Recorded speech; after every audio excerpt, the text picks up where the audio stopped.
Alhamdulillahirabbil alamin. Wassalatu wassalamu ala asyrafil anbiya'i wal mursalin wa ala alihi wa sahbihi ajma'in. Puji syukur kita panjatkan kehadirat Allah Subhanahu wa taala yang telah memberikan kesempatan kepada kita untuk berkumpul di tempat ini dalam rangka melaksanakan sosialisasi penerapan budaya positif di sekolah. Salawat dan salam kita sajikan ke Nabi besar Muhammad Sallallahu Alaihi Wasallam yang telah membawa kita dari zaman kebodohan ke zaman yang penuh dengan ilmu pengetahuan. Pertama-tama saya mengucapkan terima kasih kepada ibu-ibu guru sekalian yang telah berkenan hadir ke acara sosialisasi hari ini. Acara selanjutnya adalah untuk memperhikmat acara hari ini. Marilah sama-sama kita berdoa dengan membaca Al-Fatihah. Al-Fatihah dimulai. A'udzu billahi minasyaitonir rajim. Bismillahirrahmanirrahim. Alhamdulillahi rabbil alamin. Ar-Rahmanir Rahim. Maliki yaumiddin. Iyyaka na'budu wa iyyaka nasta'in. Ihdinas siratal mustaqim. Siratal ladzina an'amta 'alaihim ghairil maghdubi 'alaihim waladdallin.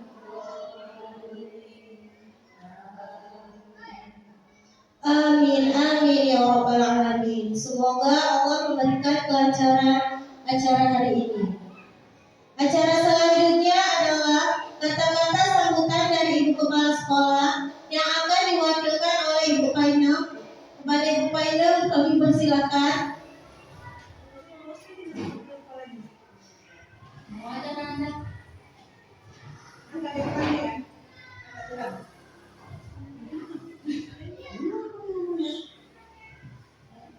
Bismillahirrahmanirrahim. Assalamualaikum warahmatullahi wabarakatuh. Allahumma shalli ala sayyidina Muhammad wa ala nabi sayyidina Muhammad. Ini kita perlu mempersingkat waktu ya. Dengan adanya ini belajar merdeka, kita dukung ya Bu ya. Kita dukung supaya guru kita ada kemajuan, supaya kita juga nanti bisa ikut belajar kurikulum merdeka yang akan mungkinnya diterangkan oleh Ibu Ririn.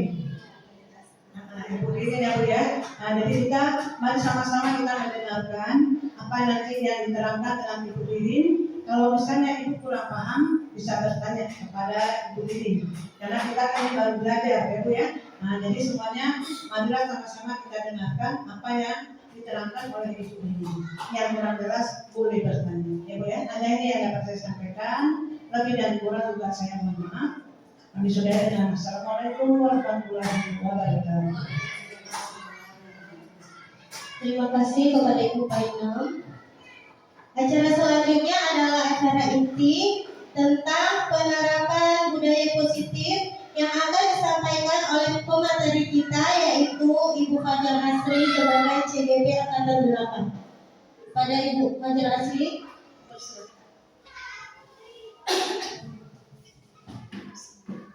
Assalamualaikum warahmatullahi wabarakatuh. Alhamdulillahirabbil alamin. Assalatu wassalamu ala asrofil anbiya'i wal mursalin wa ala alihi wa sahbihi ajma'in.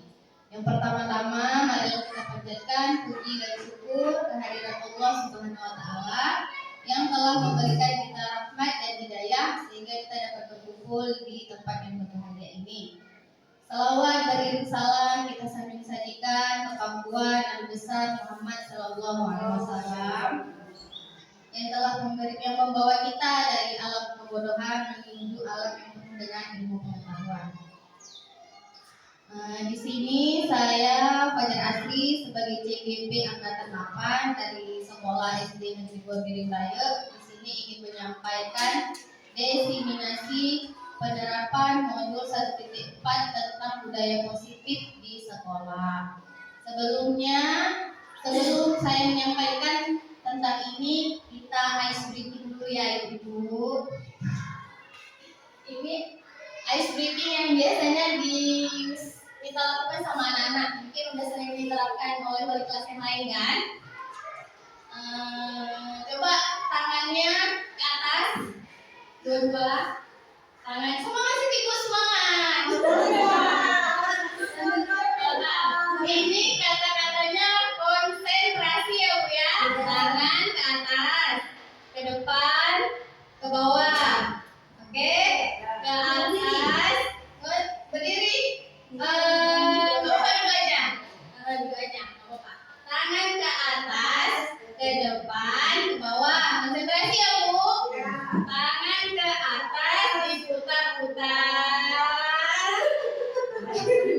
Diputar-putar, tangan ke atas, diputar-putar. Tangan ke bawah. Ke bawah dulu. Kita mulai dengan kata-kata konsentrasi. Oke,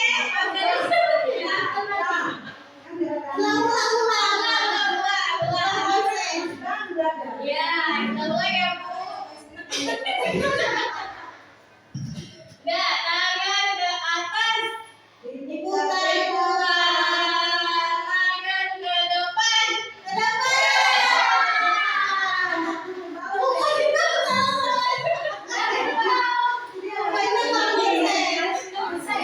konsentrasi lagi ya. Sampai konsentrasi berarti nih. Nah, tangan ke atas, diputar-putar. Tangan ke depan, oke, diputar-putar. Tangan ke bawah, tangan ke atas. Oke, konsentrasi. Oke, dapat konsentrasi ya kan Bu? Udah? Oke, sekarang saya sampaikan materi hari ini ya.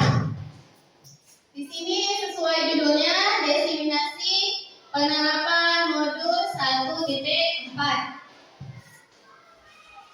Nah, sebelum dimulai, kita kenalkan dulu tujuan pendidikan dari Ki Hajar Dewantara. Menurut Ki Hajar Dewantara, tujuannya dari yang dilakukannya proses pendidikan adalah untuk menuntun segala kekuatan kodrat yang ada pada anak-anak itu, agar mereka sebagai manusia dan anggota masyarakat dapat mencapai keselamatan dan kebahagiaan setinggi-tingginya. Ki Hajar Dewantara ini siapa Ibu? Oke, betul sekali, Bapak Pendidikan. Jadi di sini tujuannya adalah menuntun segala kekuatan kodrat yang ada pada anak.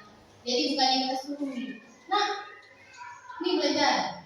Kayak gitu kita tuntun, nak. Ini caranya ya, kita tuntun mereka. Ya betul, ada Bu. Kadang-kadang anak-anak itu mengke ya Bu ya.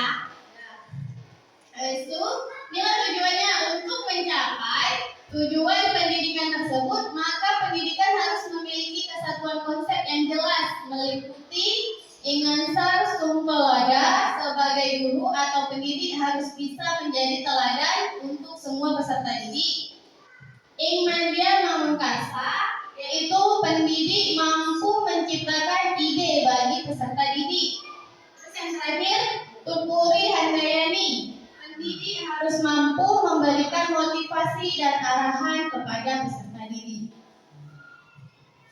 Selanjutnya, nah inilah dia yang disebut dengan tadi penerapan budaya positif. Jadi guru yang baik itu harus memiliki kemampuan dalam mewujudkan budaya positif di sekolah. Yang pertama ada disiplin positif, motivasi, hukuman dan penghargaan, keyakinan kelas atau sekolah, kebutuhan dasar manusia, 5 posisi kontrol, dan segitiga restitusi. Inilah yang akan kita bahas hari ini. Nah, yang pertama disiplin positif dan nilai-nilai kebijakan universal. Budaya positif merupakan perwujudan dari nilai-nilai atau keyakinan universal yang diterapkan di sekolah. Budaya positif diawali dengan perubahan paradigma tentang teori kontrol. Selama ini barangkali kita sebagai guru merasa berkewajiban mengontrol perilaku siswa agar memiliki perilaku sesuai yang kita harapkan. Terus menurut Dr. William, teori yang kemudian hari ini dikembangkan dengan nama CHOS teori meluruskan beberapa mikrosepsi tentang makna kontrol, yaitu ilusi guru mengontrol murid, ilusi bahwa semua penguatan positif efektif dan bermanfaat, ilusi bahwa kritik dan membuat orang merasa bersalah dapat menguatkan karakter. Terus yang terakhir, ilusi bahwa orang dewasa memiliki hak untuk memaksa. Ya. Nah, ini tentang teori kontrol yang tadi. Yang pertama, ilusi guru mengontrol murid. Pada dasarnya kita tidak dapat memaksa murid untuk membuat sesuatu jikalau murid tersebut memilih untuk tidak melakukannya. Ya kan? Kita nggak bisa memaksa orang, kan? Kalau anak lagi belajar, nggak usah belajar gitu. Iya, jangan dipaksa dulu maksudnya. Gitu. Terus, walaupun tampaknya guru sedang mengontrol perilaku murid, hal demikian terjadi karena murid sedang mengizinkan dirinya dikontrol. Berarti dia memang mau dikontrol sama gurunya, lagi mau. Kadang-kadang ada yang kita suruh, dia nggak mau, tetap nggak mau. Apapun yang kita bilang dia tetap nggak mau. Tapi ada anak-anak, iya bu, kayak gitu. Mau itu tadi dia sedang mau dikontrol. Terus yang kedua, ilusi bahwa semua penguatan positif efektif dan bermanfaat. Penguatan positif atau wujudan adalah bentuk-bentuk kontrol. Segala usaha untuk mempengaruhi murid agar mengulangi sesuatu perilaku tertentu adalah suatu usaha untuk mengontrol murid tersebut. Terus yang ketiga, ilusi bahwa kritik dan membuat orang merasa bersalah dapat menguatkan karakter. Menggunakan kritik dan rasa bersalah untuk mengontrol murid menuju pada identitas gagal. Mereka belajar untuk merasa buruk tentang diri mereka mengembangkan dialog diri yang negatif. Yang terakhir, ilusi bahwa orang dewasa memiliki hak untuk memaksa. Banyak orang dewasa yang percaya bahwa mereka memiliki tanggung jawab untuk membuat murid-murid berbuat hal-hal tertentu. Apapun yang dilakukan dapat diterima selama ada sebuah kemajuan berdasarkan sebuah pengukuran kinerja. Nah, selain itu, terdapat banyak nilai-nilai kebajikan universal. Nah, ini yang penting, Bu. Nilai-nilainya antara lain yaitu keadilan, keselamatan, tanggung jawab, kejujuran, rasa syukur, berprinsip, integritas, kasih sayang, rajin, berkomitmen, percaya diri, kesabaran, dan keamanan. Ini nanti diterapkan, nanti ada, tadi kan ada poin keyakinan kelas. Nah, poin nilai-nilai kebajikan universal ini nanti diterapkan ke dalam keyakinan kelas. Nah, gitu. Ini udah masuk materi yang kedua, yaitu motivasi, hukuman, dan penghargaan. Mari kita tanyakan diri kita sendiri bagaimana kita berperilaku. Ini kita ya Bu. Mengapa kita melakukan segala sesuatu? Apakah kita melakukan sesuatu karena adanya dorongan dari lingkungan atau ada dorongan dari yang lain? Terkadang kita melakukan sesuatu karena kita menghindari rasa sakit atau ketidaknyamanan. Terkadang kita melakukan sesuatu untuk mendapatkan yang kita mau. Bagaimana menurut Bapak Ibu? Pernahkah Bapak Ibu melakukan sesuatu untuk mendapatkan senyuman dari orang lain? Senyum. Untuk mendapatkan hadiah? Nah, untuk mendapatkan uang? Apakah kira-kira alasan orang melakukan hal tersebut? Pasti punya alasan masing-masing ya. Nah, ini kita lihat tentang 3 motivasi perilaku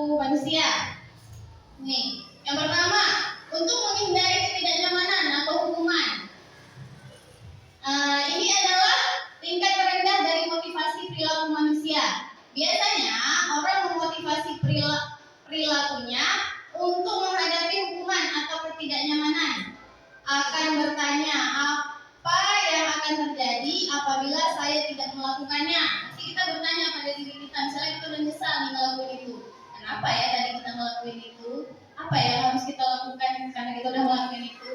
Ya kan? Kadang-kadang kita ada merasa kayak gitu kan Bu, karena nggak nyaman akan hal sesuatu hal misalnya. Oleh itu, yang kedua, untuk mendapatkan imbalan atau penghargaan dari orang lain, ya kan? Satu tingkat di atas motivasi yang pertama, di sini orang berperilaku mendapatkan imbalan atau penghargaan dari orang lain. Orang dengan motivasi ini akan bertanya, apa yang akan saya dapatkan apabila saya melakukannya? Mereka melakukan sebuah tindakan untuk mendapatkan pujian dari orang lain yang menurut mereka penting dan mereka lakukan dalam dunia berkualitas mereka. Mereka juga melakukan sesuatu untuk mendapatkan hadiah, pengakuan, imbalan. Motivasi ini bersifat eksternal.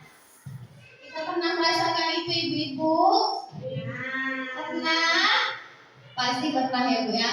Kita kadang-kadang kan juga pengen dikasih imbalan. Ya, apresiasi lebih tepatnya. Nggak cocok yang disebut penghargaan ya. Terus yang ketiga, untuk menjadi orang yang mereka inginkan dan menghargai dirinya sendiri dengan nilai-nilai yang mereka percaya. Orang dengan motivasi ini akan bertanya, akan menjadi orang yang seperti apa apabila saya melakukannya. Mereka melakukan sesuatu karena nilai-nilai yang mereka yakini dan hargai. Mereka melakukannya karena mereka ingin menjadi orang yang melakukan nilai-nilai yang mereka yakini tersebut. Ini adalah motivasi yang akan membuat seseorang memiliki disiplin positif. Karena motivasi berperilakunya bersifat internal, bukan eksternal. Kalau yang ketiga ini, dari diri kita, untuk kita, karena kita mau, tidak mengharap imbalan, tidak mengharap apapun dari orang lain. Itu karena memang keinginan dari dalam diri kita. Nah, tujuan dari disiplin positif adalah menanamkan motivasi yang ketiga. Yang ketiga tadi kan kita yang mau, kita yang ingin, atau mengharapkan semua imbalan dari orang lain. Nah, ini kita terapkan pada murid. Nah, pada murid-murid kita yaitu untuk menjadi orang yang mereka inginkan dan menghargai diri sendiri dengan nilai-nilai yang mereka percaya. Nah, hukuman. Nah, ini penting.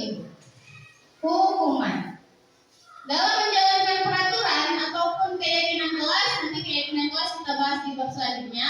Bila mana ada suatu pelanggaran tertentu, sesuatu harus terjadi. Tindakan terhadap suatu pelanggaran pada umumnya berbentuk hukuman atau konsekuensi. Hukuman bersifat tidak terencana atau tiba-tiba. Anak atau murid tidak tahu apa yang akan terjadi dan tidak dilibatkan. Hukuman bersifat satu arah dari pihak guru yang memberikan dan murid hanya menerima suatu hukuman tanpa melalui suatu kesepakatan atau pengarahan dari pihak guru, baik sebelum atau sesudahnya. Hukuman yang diberikan biasanya berupa fisik maupun psikis. Murid atau anak disakiti oleh suatu perbuatan atau kata-kata. Sementara disiplin dalam bentuk konsekuensi sudah terencana, sudah disepakati, sudah dibahas dan disetujui oleh murid dan guru. Umumnya bentuk-bentuk konsekuensi dibuat oleh pihak guru atau sekolah dan murid sudah mengetahui sebelumnya. Konsekuensi yang akan diterima bila adanya pelanggaran pada konsekuensi. Murid tetap dibuat tidak nyaman untuk jangka waktu pendek. Misalnya kita kasih hukuman. Ini anak-anak telah datang. Kan kita kadang-kadang nggak ada buat kesepakatan sama mereka. Ini kamu telat, jadi kamu berdiri di depan. Kadang-kadang seperti itu kita langsung kasih atau pakai sampah. Itu kan berarti suatu hukuman. Kalau konsekuensi kita udah sepakat sama murid-muridnya. Nah, ini misalnya kamu telah datang hari ini, atau sampai seterusnya nanti sebelum masuk kamu harus berdiri dulu di depan kelas, atau kamu tidak boleh masuk selama 15 menit. Itu kan biasa kita udah sepakati satu konsekuensi. Tapi kalau hukuman kita terjadi secara tiba-tiba. Ini ada tindakan dulu. Coba ibu lihat. Yang pertama, mencatat 100 kali di dalam buku kalimat. Saya tidak akan terlambat lagi karena terlambat ke sekolah. Itu dia tulis. Itu bentuknya hukuman atau konsekuensi, ibu. Konsekuensi.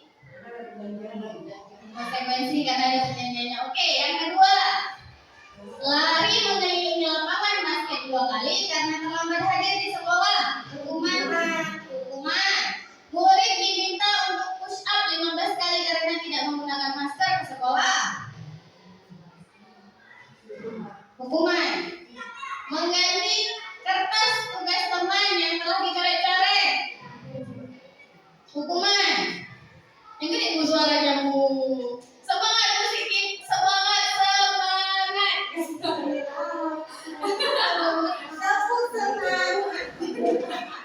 Oh iya, yang biasa dibuat sama anak-anak ya. Tepuk semangat.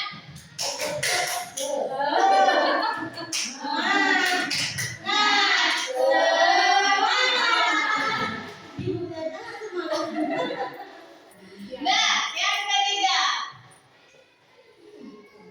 membersihkan tumpahan air di meja tulis karena tersenggol pada saat belajar. Hukuman atau konsekuensi?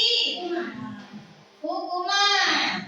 Murid disuruh untuk tidak mengenakan sepatu seharian di sekolah karena tidak mengenakan sepatu hitam. Hukuman atau konsekuensi? Konsekuensi. Apa hukuman bu? Oke, dari jawabannya. Ya, lari mengelilingi lapangan basket 2 kali karena terlambat 10 menit untuk pelajaran PJOK. Hukuman, konsekuensi, hukuman. Mari kita lihat jawabannya. Ini jawaban tadi yang pertama. Ya, ya bu, di jawabannya. Yang pertama tadi adalah hukuman. Yang kedua hukuman, yang ketiga hukuman, yang keempat berkonsekuensi, yang kelima konsekuensi, yang keenam hukuman, dan yang ketujuh konsekuensi. Karena biasanya di dalam pelajaran PJOK itu kan dia udah sepakat sama muridnya bahwa misalnya dia kesalahan ini, hukumannya ini, konsekuensinya ini, bukan hukuman. Kalau hukuman itu memang diberi secara tiba-tiba ya. Sampai sini paham bu? Bisa ya bu? Nih lanjut. Nih perbedaan hukuman dan konsekuensi. Hukuman sesuatu yang menyakitkan untuk terjadi. Konsekuensi sesuatu harus terjadi karena sudah disepakati. Terus yang membuat anak sakit fisik itu biasanya hukuman kan? Kita biasa kasih hukuman untuk murid-murid itu berbentuk fisik kan? Sekarang nggak lagi ya, nggak boleh lagi ya sekarangnya. Nah, itu berarti kalau konsekuensinya membuat anak merasa tidak nyaman dalam jangka waktu pendek. Ya, hanya sementara aja nggak nyaman karena udah melanggar konsekuensi yang udah dibuat. Terus yang ketiga, anak membenci kedisiplinan. Konsekuensinya anak menghargai kedisiplinan. Yang perlu kita terapkan yang konsekuensi ini bu. Bagaimana caranya kita menerapkan konsekuensi ini di dalam sekolah kita? Kita menghindari yang namanya hukuman. Bagaimanapun caranya kita menghindari yang namanya hukuman. Kita mulai dari awal lagi. Kita gali dari awal. Inilah kita pelajari lagi yang ingin kita terapkan di sekolah. Nah, penghargaan. Ini ada suatu kasus. Ibu Siska, guru kelas 2 SD, mendapatkan masalah murid-muridnya tidak tertib berdiri antri di depan pintu kelas. Itu kayaknya bukan murid kelas lain, murid kelas kita ya, di sekolah kita ya. Itu dan selalu berebut masuk ke dalam kelas setelah jam istirahat usai. Ini tentunya sangat mengganggu proses pembelajaran di mana kelas tidak dapat mulai tepat waktu karena Ibu Siska ada nama lain. Ibu Siska sibuk menenangkan murid-muridnya untuk waktu yang cukup lama, suruh baris saja lama kan ukurannya kan biasa anak muridnya kan. Terus Ibu Siska berpikir cepat, bagaimana caranya biar murid-murid ini mau mendengarkan apa yang Ibu Siska bilang. Jadi Ibu Siska di sini, siapa yang dapat memberi penghargaan bagi siapa yang dapat berdiri lurus dan berbaris rapi antri di depan pintu, dapat bintang dari Ibu Siska. Sebagian besar murid-muridnya menyambut tantangan tersebut. Mereka menganggap ini tantangan karena Ibu Siska memberi mereka penghargaan. Sebagian lagi rapi di depan Biar rapi di depan itu mendapatkan stiker. Hal tersebut dilakukan Ibu Siska selama beberapa minggu. Tetapi ketika Ibu Siska diganti oleh guru lain yaitu Pak Heru kan tidak mengetahui tentang yang dikerjakan oleh Ibu Siska ini tentang penghargaan ini. Kan tidak mengetahui apa yang dilakukan Ibu Siska, maka murid-murid ini apa yang terjadi pada murid-murid ini, Ibu? Ribut lagi. Apalagi yang akan terjadi selain orang yang ribut? Pasti dia tidak menekankan Pak Heru. Menurut ibu-ibu, betul nggak sih kita kasih penghargaan kepada murid? Nggak salah ya, dalam bentuk bukan materi. Karena itu penghargaan itu berbentuk apresiasi. Nah, ternyata kita bisa saja dihukum oleh penghargaan. Memang nggak salah penghargaan itu kita beri kepada murid. Kita pasti ingin memberi juga karena kita aja pengen dikasih penghargaan. Tetapi rupanya penghargaan itu juga bisa menghukum kita, dihukum oleh penghargaan. Saat kita berulang kali menjanjikan hadiah kepada anak-anak agar berperilaku bertanggung jawab, atau kepada seorang murid agar mempelajari sesuatu yang baru, akan kepada seorang karyawan misalnya agar melakukan pekerjaan yang berkualitas, kita sedang berasumsi mereka tidak dapat melakukannya atau mereka tidak dapat memilih untuk melakukannya. Terus Paul juga mengemukakan baik penghargaan maupun hukuman adalah cara-cara mengontrol perilaku seorang yang menghancurkan potensi untuk pembelajaran yang sesungguhnya. Menurut Kohn, secara ideal, tindakan belajar itu sendiri adalah penghargaan sesungguhnya. Sebenarnya bukannya kita tidak boleh memberi penghargaan, mungkin dampaknya ini kepada anak-anak kalau kita beri penghargaan, besok dia minta lagi, bisa dia minta lagi, seterusnya dia akan minta lagi. Kita juga yang kewalahan ya kan Ibu. Kalau di sini dijelaskan tingkat belajar itu sendiri yang jadi penghargaan yang sesungguhnya. Kita bingung juga bagaimana caranya kita membuat mereka mau belajar tanpa kita beri penghargaan. Di situ kita juga agak susah. Jadi rupanya kita menanamkan yang nilai-nilai tadi supaya anak-anak ini mau dikasih pembelajaran tanpa diberi penghargaan. Bagaimana caranya? Itu yang menjadi PR kita. Nah, inilah ada solusi. Di dalam modul ini akan diperkenalkan program prinsip disiplin positif yang tadi yang dinamakan restitusi. Nah, restitusi adalah proses menciptakan kondisi bagi murid untuk memperbaiki kesalahan mereka sehingga mereka bisa kembali pada kelompok mereka dengan karakter yang lebih kuat. Restitusi juga merupakan proses kolaboratif yang mengajarkan murid untuk mencari solusi untuk masalah mereka sendiri dan membantu murid berpikir tentang orang seperti apa yang mereka inginkan dan bagaimana mereka harus memperlakukan orang lain. Restitusi itu sebuah pendekatan untuk menciptakan disiplin positif. Nah, ini keyakinan kelas dan berikutnya. Mengapa keyakinan kelas? Mengapa tidak peraturan kelas? Ada yang tahu ibu-ibu? Belum ya? Baru disampaikan ya. Peraturan kelas itu betul kita buat peraturannya dulu. Setelah peraturannya kita akan menerapkan peraturan itu menjadi keyakinan kelas. Setelah kita sepakat sama anak-anak. Jadi peraturan itu kan biasanya yang buat gurunya ya kan Bu? Iya kan? Peraturan itu yang buat gurunya. Sedangkan keyakinan kelas ini yang tadi dari nilai-nilai universal yang tadi, tanggung jawab, rasa syukur, kasih sayang tadi kan ada. Nah dari situlah keyakinan di kelas ini terbentuk. Nah ini perbedaan keyakinan kelas dan peraturan kelas. Keyakinan kelas berbeda dengan peraturan kelas. Perbedaan di antaranya keduanya yaitu keyakinan kelas sifatnya lebih abstrak dibanding peraturan kelas. Yang tadi peraturan kelas dibuat secara lebih mendetail dan konkret. Tadi kalau peraturan kelas kita yang buat, kalau keyakinan kelas kita buat bersama guru. Nah ini kegiatan pendalaman keyakinan kelas, tugasnya guru apa, tugasnya murid apa, kita harus sampaikan kepada muridnya. Ini guru tugasnya mengajar, mendidik, menjawab pertanyaan, dan seterusnya. Murid tugasnya belajar belajar. Jangan melenceng, nanti mereka malah yang ngajarin kita. Ya kan, Bu? Ya. Terus guru tugasnya bukan menyakiti, bukan disakiti. Jangan mengeluh. Banyak ya, Bu, tugas ini ya. Terus guru tugasnya bukan banyak kan bukan tugas guru. Nah, ini dia tadi. Peraturan kelas, misalnya kita membuat peraturan kelas, hadir harus tepat waktu. Terus apa lagi biasanya kita buat peraturan kelas? Iya, tidak boleh makan minum di dalam kelas. Iya, tidak boleh buang sampah sembarangan. Itu masuk ke dalam peraturan kelas. Nah, keyakinan kelasnya kan tadi ada nilai-nilai universal, ya rasa tanggung jawab, disiplin. Kira-kira masuk tepat waktu ke dalam kelas, masuk tepat waktu ke sekolah. Itu maksudnya ke sifat mana, Bu?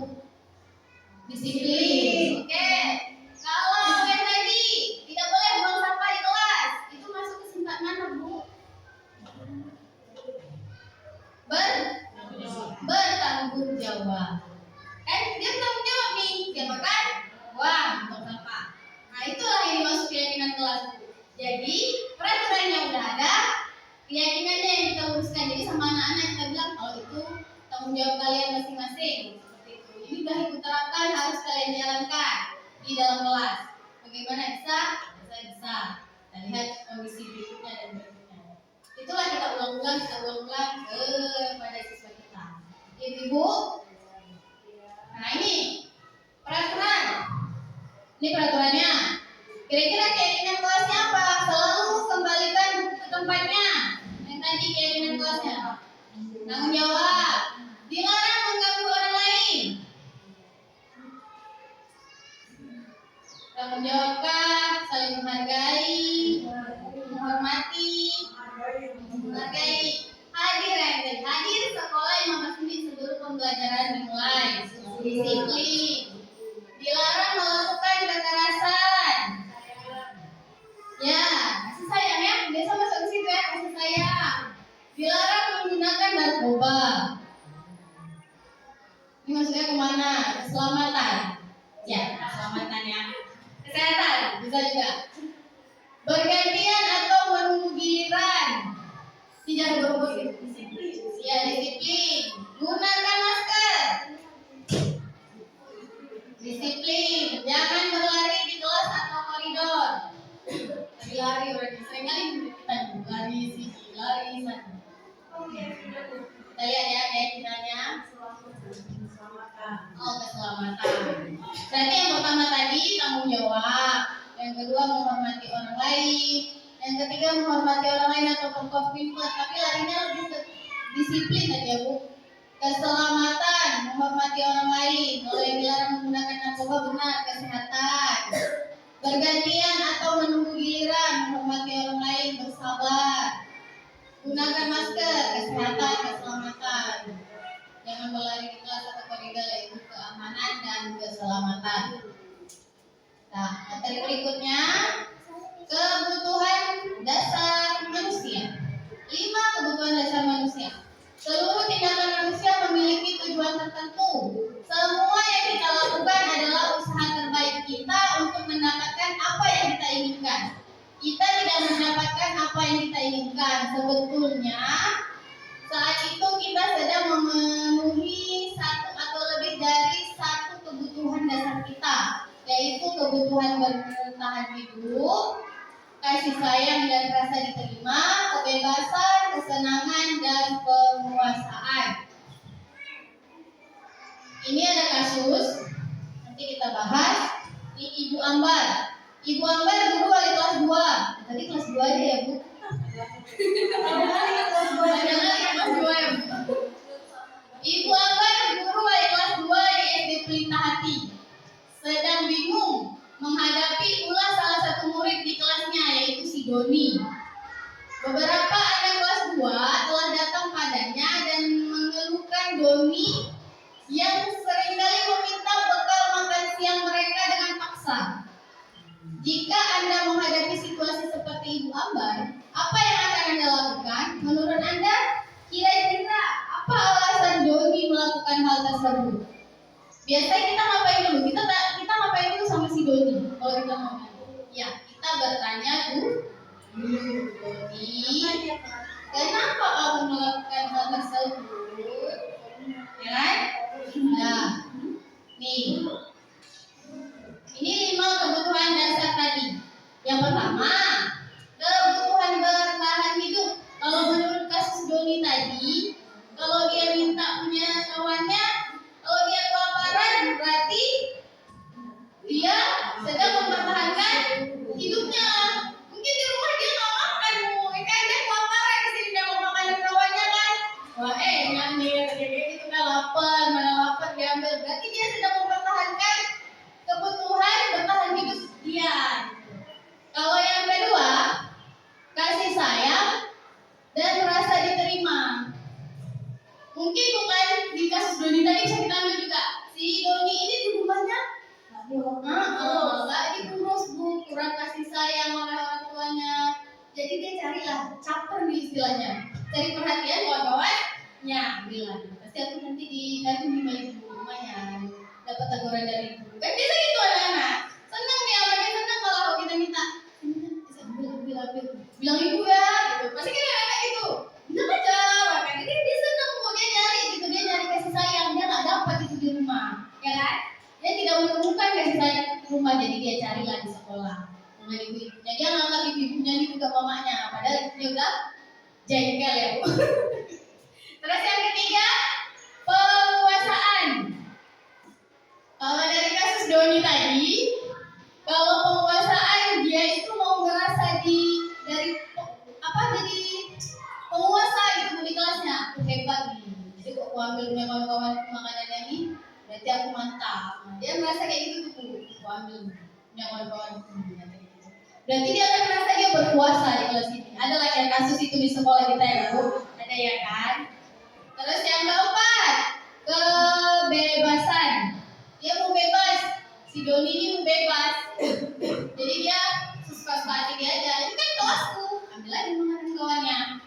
Ya itu tadi bu, beberapa kasus yang dihadapi si Doni. Diambil, jadi dia merasa dia bebas di kelas itu, bisa melakukan apapun. Terus yang terakhir, kesenangan. Dia senang aja, si Doni ini senang ganggu kawannya. Kita punya ya bu, murid yang senang ganggu kawannya. Ada ya, banyak yang memang senang. Diganggu lah kawannya ini, senang dia kawannya itu diganggu. Kawannya itu nangis pun dia senang, karena dia memang senang ngelakuin itu. Jadi itu kesenangan dia. Dia senang sama kawan-kawannya. Iya dia senang. Dia senang ganggu kawannya gitu. Kita juga ada tuh dari 5 kebutuhan dasar ini, kita juga ada gitu, kita juga merasakannya. Kadang-kadang kita cari juga yang ada kebahagiaan kita masing-masing kan. Nah, kita lanjut. Nah, ini 5 posisi kontrol. Ya, yang pertama ada penghukum, kedua ada pembuat rasa bersalah, ketiga ada teman, keempat ada pemantau, kelima ada manajer. Inilah yang ingin sekali disampaikan. 5 posisi kontrol. Emosi kontrol. Ini ada 5. 1 ada identitas gagal, ada identitas berhasil, ada identitas berhasil sukses, tapi kontrol diri, ada juga yang kontrol dari luar. Dari 5 tadi, 2 identitas gagal, 2 identitas berhasil, tapi kontrolnya dari luar.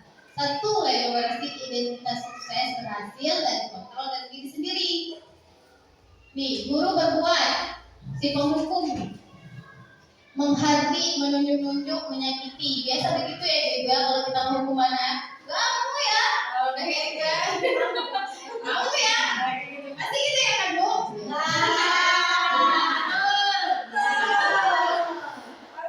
Sekarang kan, dulu menjadi guru ya, kita juga yang banyak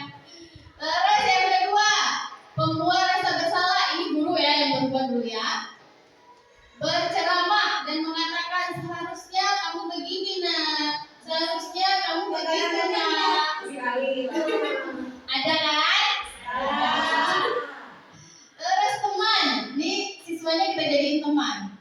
Membuat alasan-alasan untuk muridnya. Enggak, dia tidak menjebak kalau teman. Teman, kita teman. Bisa menganggap murid kita itu teman. Besti, ya, besti.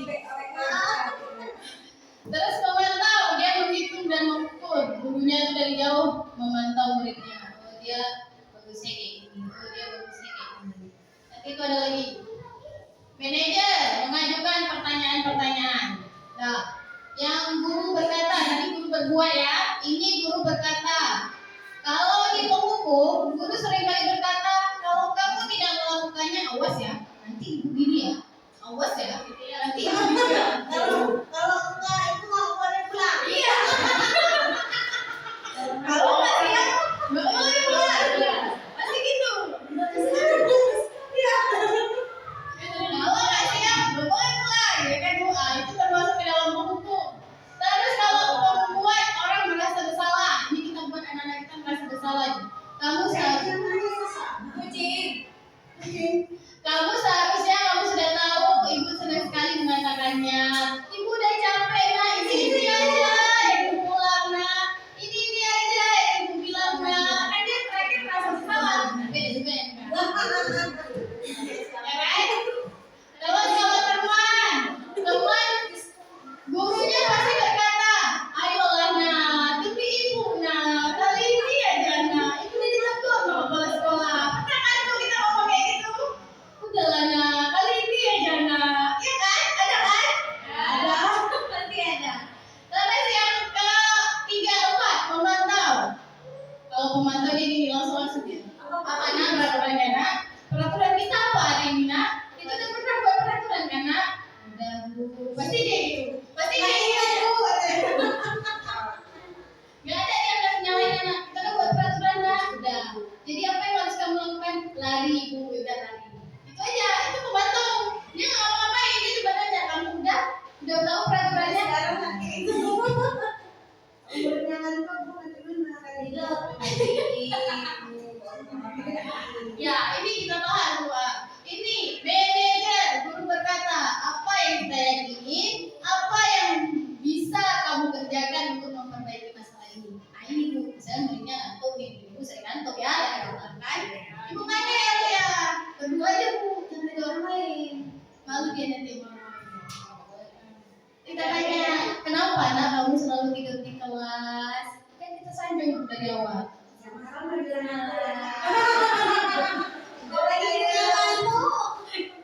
Kenapa nak kamu sering tidur di kelas? Berarti kan dia jawab, saya bukan tadi malam, saya begadang. Pasti dia cerita kalau cuma berdua, kok ada orang lainnya nggak cerita. Ya kan? Anda diri nomor satu, betul. Pasti dari ibu tanya, dan dia jawab, kenapa kamu begadang? Main game Bu, dia bilang. Jadi bagus. Jadi yang salah siapa sebenarnya? Nah, ibu apa kamu? Saya Bu, dia bilang kan saya yang main game. Dia bilang ya. Jadi untuk memperbaiki ini apa yang mau kamu lakukan? Kan dia mikir sendiri tuh Bu. Dia mikir masalahnya, dia cari solusi, dia kerjain sendiri. Inilah dia manajer. Ini ada hasilnya. Kontrol, mengontrol diri sendiri. Hasilnya, kalau dia menghukum, dia memberontak, menyalahkan orang lain, berbohong, udah pasti kan? Terus kalau dia dibuat rasa bersalah, menyembunyikan, menyangkal, berbohong juga, pasti dia menyembunyikan. Namanya dia disalahin. Pura-pura aja nggak bilang sama ibu tuh, pasti kayak gitu. Terus yang teman, ketergantungan, itu sayang banget. Besti, jadi besok buat aja lagi. Pasti gitu. Ya kan? Terus yang keempat, pemantau, menyesuaikan diri bila diawasi. Yes. Ini nih peraturannya kayak gini. Nanti kalau buat ini pasti butuh marah. Nah, pasti kayak gitu ya. Jadi kayak gini nih, pasti butuh marah nih kalau kita begini. Itu dia udah dari itu gimana dia? Dari suai-suai aku kali laptop ya.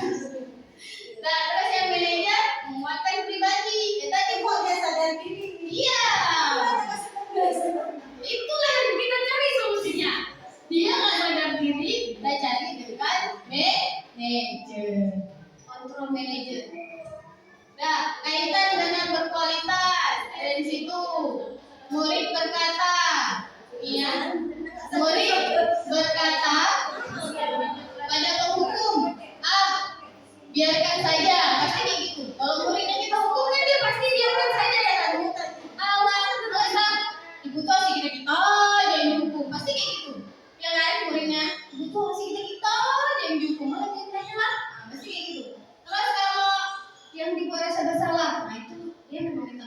yang terakhir. Maaf ya Bu, minta maaf ya Bu, pasti gitu. Dia pasti minta maaf. Iya. Terus kalau teman saya pikir Bapak Ibu teman saya, bisa bantu saya, pikir kita udah dekat Bu, pikir kita udah bestie Bu, gitu gitu. Ya pasti itu. Terus yang memantau berapa banyak bintang yang saya harus peroleh, berarti ini bahasanya nih. Berapa halaman yang harus saya tulis? Dia minta hukuman dia sendiri. Itu kalau pemantau. Karena kan udah jelas tadi peraturan nggak ada, konsekuensi udah ada. Ya dia akan jalanin aja terus, nggak akan dia tanya yang lain. Nah, kalau manajer, bagaimana caranya saya bisa memperbaiki keadaan? Nah, dia nanya sendiri. Insya Allah kalau kita tunggu dia pasti nanya sendiri. Bu, apa Bu yang saya lakukan supaya kesalahan ini tidak saya ulangi lagi? Saya berharap seperti itu. Makanya kan ada. Iya. Iya, betul sekali. Makanya ini kita mau mengajarkan menerapkan ini kepada mereka. Bisa nggak sih mereka menjalani ini? Semoga bisa. Inilah kita ajari bersama kita. Semoga bisa. Ini ada dampaknya. Kalau dampaknya, kalau menghukum dia akan mengulangi lagi. Kalau merasa bersalah, dia akan merasa rendah diri. Kalau teman, dia akan merasa lemah, tidak mandiri dan tergantung. Kalau pemantau, menitik beratkan pada sanksi atau hadiah untuk dirinya. Terus kalau manajer, dia akan mengevaluasi bagaimana cara memperbaiki diri. Itu yang kita harapkan. Selanjutnya, nah ini ada beberapa pertanyaan yang tadi sudah kita bahas. Saya kecewa sekali dengan kamu. Ini siapa yang mengatakan Bu dari 5 posisi kontrol tadi? Temankah? Ya guru. Maksudnya sebagai penghukum kah? Sebagai rasa bersalah? Sebagai apa tadi? Pemantau, teman, atau manajer? Rasa bersalah. Saya kecewa sekali dengan kamu. Gurunya kecewa kamu? Iya. Gurunya kecewa dengan murid. Kira-kira dia merasa bersalahkah? Temankah? Bersalah. Kecewa sekali dengan Kamu. Nah, kenapa kamu melakukan itu? Wah, biasa belakangnya gitu. Saya kecewa kali dengan kamu. Kenapa kamu melakukan itu?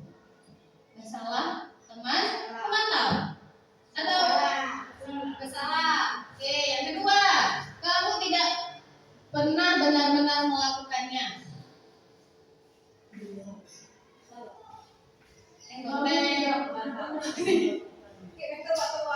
Ya, ini dari teman-teman kita. Apa? Merasa bersalah? Ya, kamu tidak benar-benar melakukannya. Pemantau. Nah, ini yang ketiga. Ayolah, lakukan demi ibu, demi bapak. Ini kayak gitu, demi ibu nak, demi bapak nak. Teman. Apakah kamu mau mendapatkan stiker bintang hari ini? Pemantau. Aku Bu. Yang lain? Mengajak pemantau. Oke, yang kelima. Bagaimana kamu bisa menyelesaikan masalah ini? Iya, manajer. Ya, manajer. Oke, sepakat manajer ya. Yang terakhir, kamu selalu yang paling terakhir. Ya, apa itu menjadikan tadi? Rasa bersalah. Ada rasa bersalah, pemantau, apa teman? Jawabannya adalah yang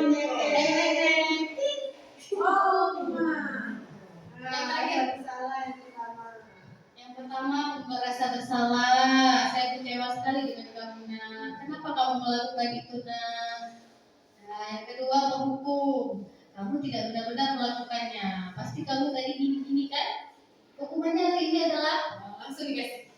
Ini nggak ada sambungannya, kita sambung sendiri ya.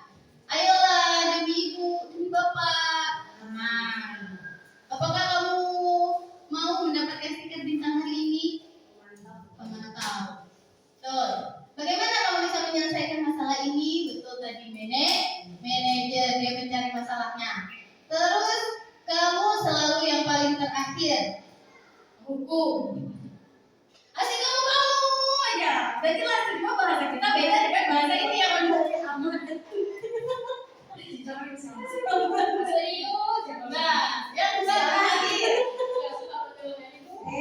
Yang terakhir. Terakhir. Oh iya, segitiga restitusi.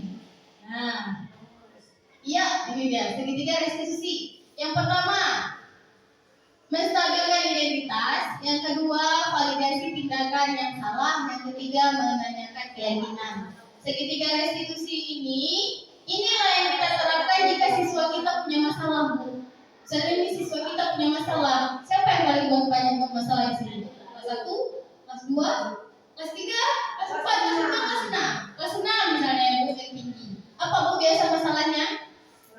Berantem sama kawannya kan Bu. Ini biasanya dari segitiga restitusi ini kita memecahkan masalah anak tersebut. Kita panggil dia kayak tadi kita bilang, kita menggunakan yang tadi posisi kontrol yang manajer. Dia kita panggil, duduk berdua, kita tanyakan, kenapa kamu melakukan ini nak? Kenapa kamu berantem sama dia? Kita tanya dulu dari awal yang tadi, yang tentang manajer tadi. Kita stabilkan dulu identitas dia. Kenapa kamu melakukan ini? Pertama biasa kita tanya, nah tadi ibu dengar dari ketua kelas kamu bertengkar ya dengan murid sini misalnya, Riko kamu berantem ya sama si Ricky misalnya berdua ini. Kenapa kamu berantem? Nah pasti dia jawab iya Bu. Kalau cuma berdua, ini kita harus berdua Bu. Kalau rame-rame, tapi kita sering melakukannya rame-rame ya Bu di kantor ya. Karena ada ini kantor balik. Karena belum ada orang lain. Cancel dikunci. Nah, itu Bu, kita melakukan segitiga restitusi ini. Pertama kita stabilkan dulu identitasnya. Yang kedua, kita validasi tindakan salahnya. Kenapa kamu melakukan itu? Dia pasti jawab. Misalnya, dia nyontek di punya saya, gitu. Masa saya nggak marah-marah itu saya di masa saya udah capek-capek kerjain, dicontek sama dia, gitu. Apa yang kamu lakukan sama dia? Pasti kita tanya, kenapa kawannya tuh sampai nangis misalnya? Apa yang kamu lakukan sama dia? Pasti kita bertanya ya kan Bu? Misalnya ya benar, misalnya saya pukul Bu, saya kesal sama dia, jadi saya pukul ya. Ya, misalnya meja sama orang tua, misalnya kenapa? Gitu. Itu pasti banyak lah masalah di sekolah kita ya kan Bu? Masalah murid itu berdua, bertiga aja sudah banyak, apalagi sama yang lain. Nah, terus setelah itu kita tanyakan, benar gak sih keyakinan yang sudah kita buat? Kita tadi udah buat keyakinan misalnya di awal sama murid, nggak boleh berantem di kelas. Keyakinannya apa tadi? Kamu jawab kan? Itu udah kita buat, udah kita susun. Berarti mereka kan melanggar keyakinan kelas. Terus baru kita tanya, orang ini mau solusinya apa? Maunya bagaimana? Kalian mau apa? Misalnya dia jawab, ya Bu, nanti saya tidak akan mengulanginya lagi. Nanti kita tanya, jika diulangi, apa yang harus saya lakukan kepada kamu? Misalnya seperti itu. Berarti dia dapat konsekuensinya juga kalau dia mengulangi lagi. Itulah penerapan segitiga restitusi dari 3 ini. Ini ada contoh videonya yang sudah saya buat. Ini contoh kasus Cika misalnya. Ada murid kita namanya Cika Bu. Cika marah karena saat kerja kelompok hanya dia yang mengerjakan tugas buat 2 teman lainnya hanya numpang nama. Di kasus dia kerja kelompok bertiga, 3 orang. Dia aja misalnya 3 orang siapa? Nah, si Cika ini mungkin karena dia rajin ya Bu, jadi kawannya ini membiarkan dia mengerjakan tugasnya. Tapi kawannya nggak tahu kalau dia ini marah gitu, dia nggak terima nih bahwa kerjaannya cuma dia yang kerjain. Ini cara penerapan segitiga restitusi. Ini ada video.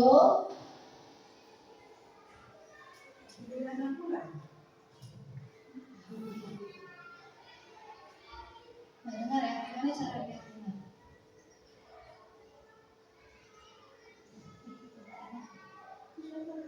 Juliana. Ini Cika.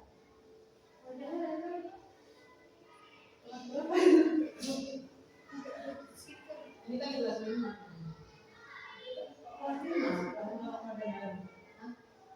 Sudah selesai. Sudah lagi. Tadi coba Cika. Dengar dengar suaranya. Iya, katanya suaranya.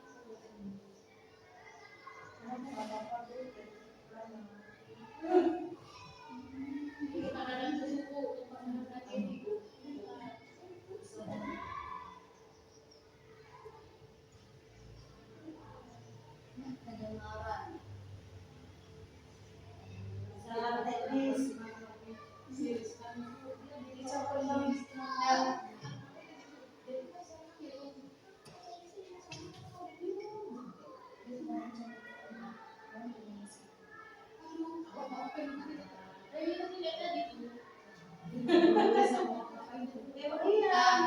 Nah, ini dari video ini kita bisa dengar penerapan segitiga restitusi.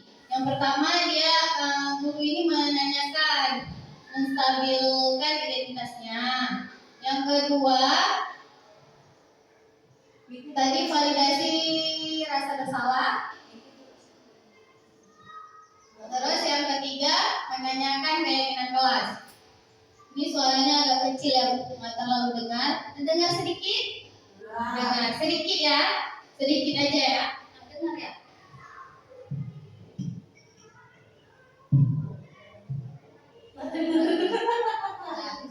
Saya ada suaranya sedikit. Nah, beginilah Bu contoh dari segitiga restitusi yang ingin kita terapkan di sekolah kita.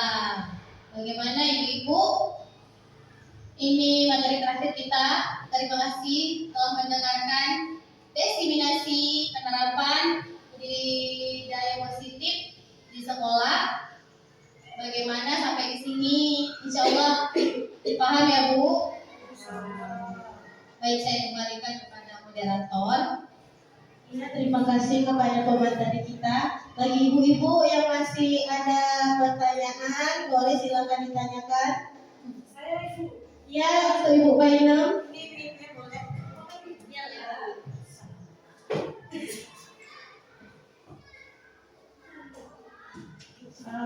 Saya mau bertanya ya Bu, mengenai segitiga restitusi. Apakah semua bermasalah yang diterapkan segitiga restitusi? Oh, maksudnya apakah semua permasalahan murid bisa diterapkan segitiga restitusi? Oke. Langsung dijawab? Boleh. Ya, semua permasalahan apapun yang diterapkan, yang dilakukan di sekolah, mau permasalahan itu siswa dan siswa yang lain atau siswa dan guru harus diselesaikan dengan segitiga restitusi. Karena segitiga restitusi ini dia adalah cara yang efektif untuk mendapatkan untuk mencari solusi dari permasalahan tersebut. Begitu. Ya, ada lagi ibu-ibu yang mau bertanya?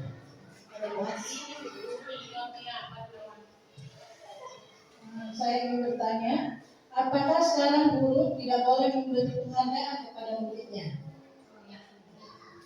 Terima kasih kepada Bu Ati. Tadi ya penghargaan yang tadi kita bahas ya Bu. Boleh penghargaan itu tetap boleh kita kasih, tapi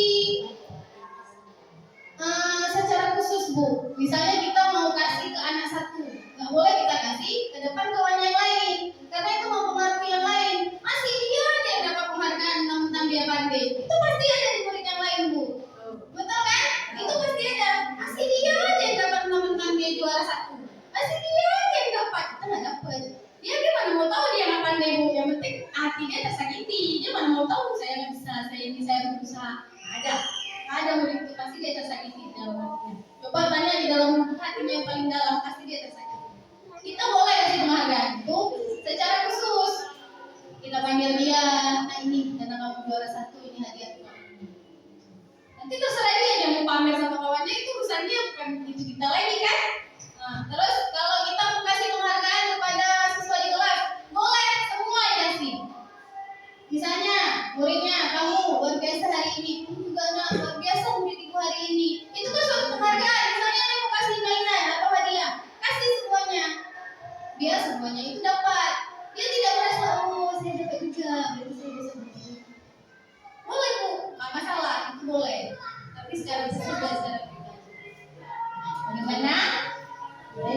sudah lagi yang masih ingin bertanya?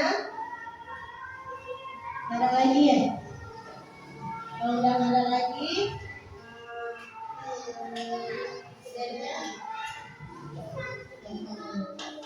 ya Bu, terima kasih ya Bu kepada ibu-ibu yang telah hadir di sini menerima sosialisasi diseminasi penerapan budaya positif di sekolah kita. Kekurangan diri saya, kelebihan diri Allah, saya akhiri. Wassalamualaikum warahmatullahi wabarakatuh. dengan kata-kata penutup tadi, maka berakhirlah acara sosialisasi hari ini. Saya ucapkan terima kasih dan assalamualaikum warahmatullahi wabarakatuh.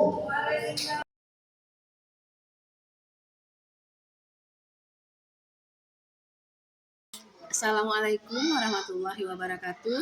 Saya Nurhayati SPDSD, Kepala Sekolah SD Negeri 2 Birim Raya. Dengan adanya diseminasi budaya positif yang dilaksanakan oleh guru penggerak saya, yaitu Ibu Fajar Asri SPDI, saya sangat mendukung program pendidikan ini agar dapat diterapkan di sekolah kami dengan adanya budaya positif sehingga dapat memberikan dampak yang positif dan untuk memajukan dunia pendidikan di sekolah ini. Demikian. Assalamualaikum warahmatullahi wabarakatuh. Assalamualaikum warahmatullahi wabarakatuh. Saya Ibu Siti Noviana SPD dari SDN 2 Birim Raya, rekan sejawat dari Ibu Fajar Asri SPD.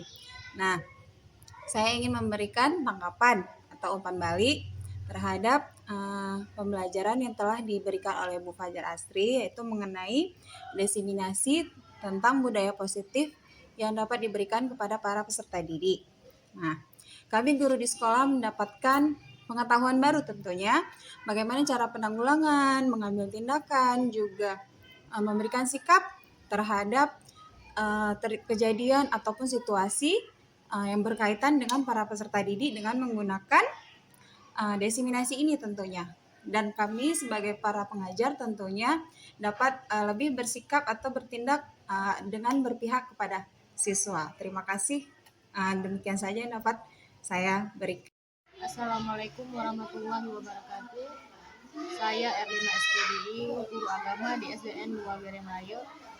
Dan saya sebagai rekan kerja Ibu Fajar Asri SPDI. Dengan adanya diseminasi tentang budaya positif, kami guru di sekolah mendapatkan pembelajaran baru yang bisa diterapkan kepada siswa. Apalagi saya sebagai guru agama, dengan adanya budaya positif, karena budaya positif sangat dibutuhkan di sekolah dan sangat berpengaruh bagi bidang moral, bidang dalam pembelajaran siswa, sehingga akhlak murid itu lebih terarah baik di dalam kelas maupun di luar kelas, sehingga dengan akhlak yang baik mampu membentuk siswa berperilaku baik dan mendukung ketercapaian prestasi belajar siswa. Demikianlah yang bisa saya sampaikan. Wassalamualaikum warahmatullahi wabarakatuh.